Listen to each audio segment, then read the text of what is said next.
Hazrat Abu Huraira radiyallahu anhu reports, the Prophet sallallahu alaihi wasallam entered the mosque, and an other man also entered the mosque.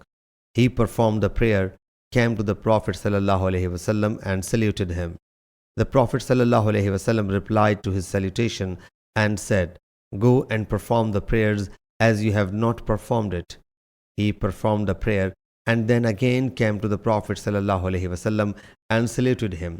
He sallallahu alaihi wasallam said, "Go back and perform the prayer, for you have not performed it."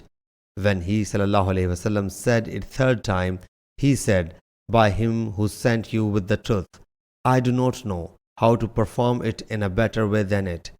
So kindly teach me how to perform the prayer." He sallallahu alaihi wasallam said, "When you stand to perform the prayer, pronounce takbeer, then recite from the Quran as much as is easy for you, and bow down complacently. Thereafter, raise your head and stand erect. Afterwards, prostrate yourself and perform the prostration complacently. Then raise your head and sit complacently, and do it during the whole of your prayer." Sahih Bukhari, Hadith number 793.